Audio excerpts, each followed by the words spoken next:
normally savings, they encourage make you save so that small interest go do, because how they take they do their thing, they say you bring money come, they carry your money give this person, you go take do business. So you say supposed get share from that small savings. But no, bank these days now go find everything, take shop our money. From bank maintenance charge to SMS charge, even for bank when you don't collect ATM card, they charge the card maintenance charge.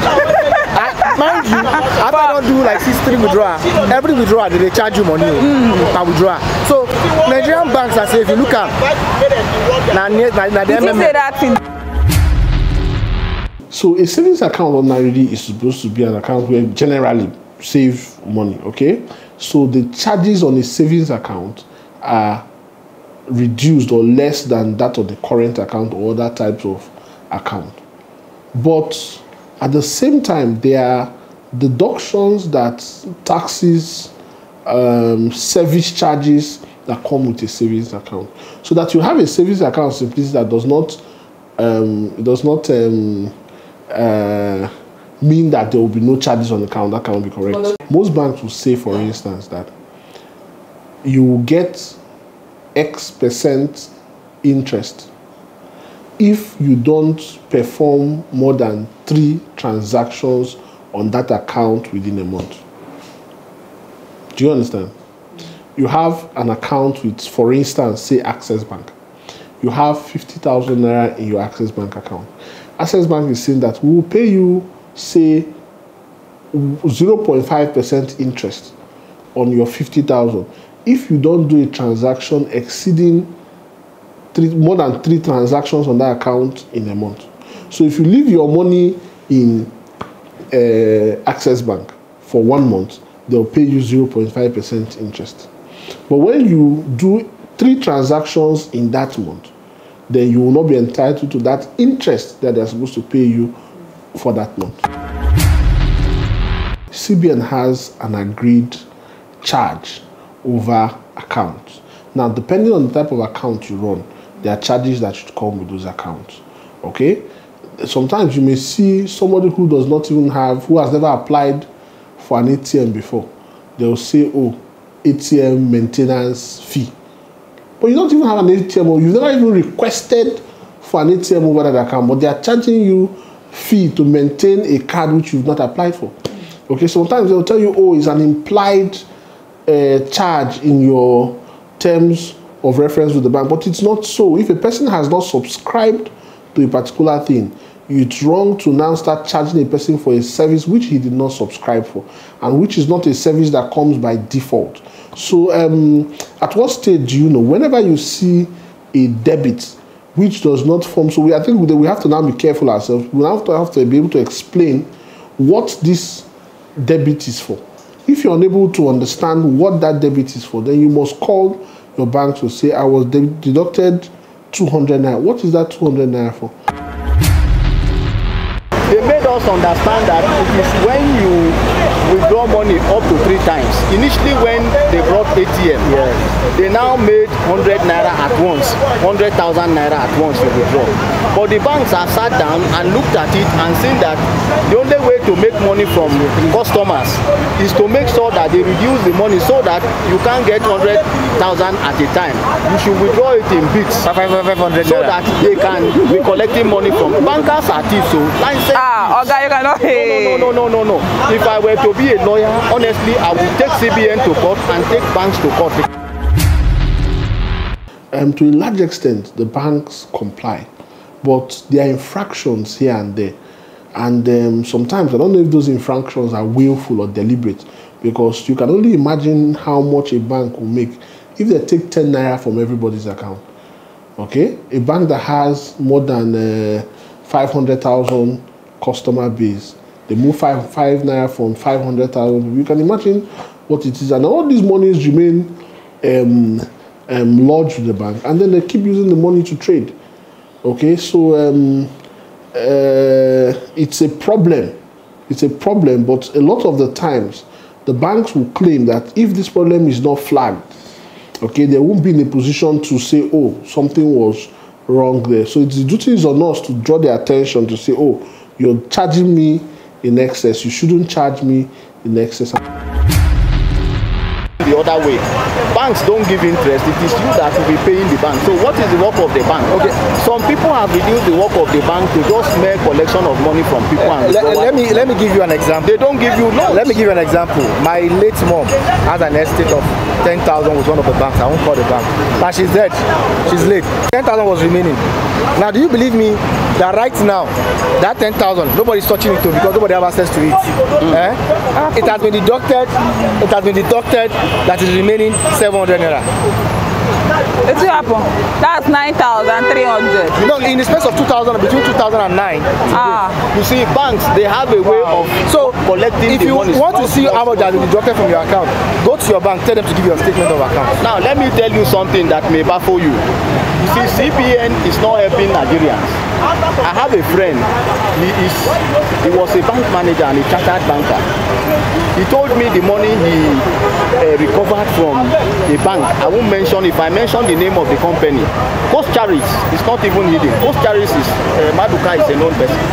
This man said he wrote to Coast Charis to become their consultant.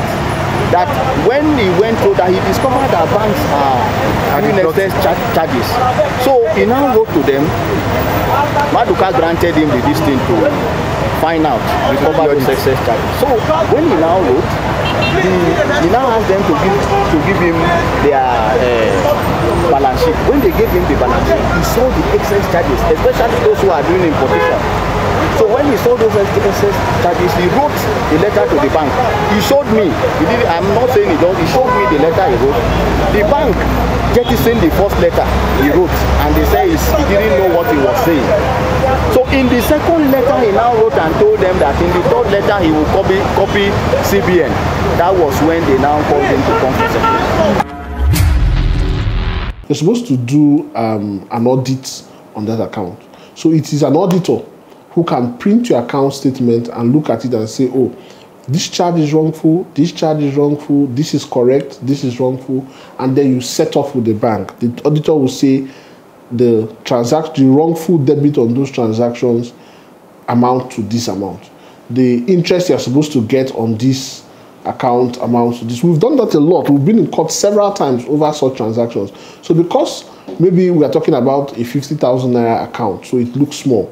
But when we scale it up to maybe a 500 million naira account, you now see that what we'll be talking about on excess charges maybe 2 million, 3 million, 5 million as the case may be. So it happens.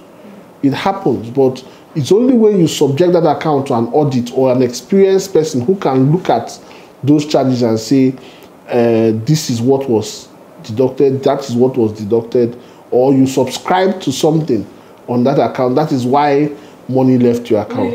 Even the cost of getting an auditor, because auditing is not free. The auditor will charge you, usually they charge a percentage of the money they save for you from that exercise. But for a 50,000 naira account, or even a 1 million naira account, how much you pay an auditor to check? And then when the auditor checks and comes back to tell you that, oh, there's no wrongful charge or excess charge, you will still pay the auditor. So that's the problem. It's really a difficult one. So that's where the regulators come in. Okay, it's the regulator that should be able to say, on this type of account, this type of charge is not supposed to be there. Okay, so if we have a robust regulatory system, we do have a robust regulatory framework, but the implementation of those regulations is another conversation altogether. It's there. CBN, sometimes I've had instances where we wrote to CBN and CBN immediately, so I must commend CBN for being prompt. But I think the point is this, this is the point, enlightenment. The average illiterate person will not know that he has a right, okay? And it's only when you know that your right has been infringed, you can complain, okay? What he'll just do is to swear and curse the bank or switch to another bank, okay? But enlightenment is actually one of the ways to let people know that where those charges are wrongful, when you have reason, you should ask questions. And until we begin to ask questions, that's why Nigeria is where it is today. We are too docile as human beings. In more civilized crime, 100 naira debited from my account, you would drive 1 hour to go and complain, why should you remove 100 naira from my account? That's what happens in civilized crime. But in Nigeria, we leave a lot of things to God until we begin to hold our service providers accountable, until we begin to ask the right questions, until we begin to push these people. These kind of things will continue to happen. And then the cost of, you can actually claim the cost of driving 1 hour, okay? In damages, when you want to calculate damages now, you say, it took me 1 hour to get to their nearest office to complain. It took me, I left my office and I did not get paid for this number of this. So that's what we call special damages. You can claim for the loss of man hours that it cost you to remedy a wrong. Because whenever somebody's wrong impacts on you, not just the 100 naira, you're entitled to be restored to the place where you should have been if the person was not silly. Okay, so you can make those claims. But I think in Nigeria, and even our court system, our dispute resolution system, we must begin to hold these people more accountable. We must begin to hold them more. We must put our foot down. And it's in the small things. The difference between a civilized nation and another are in the small things. When we leave a lot of things to God to fight for us, and the system will continue to rot, because the people who benefit from those monies we call small money are making a kill from it. But when they begin to pay damages, when they begin to get negatively impacted by their either recklessness or however it happened, it won't happen again.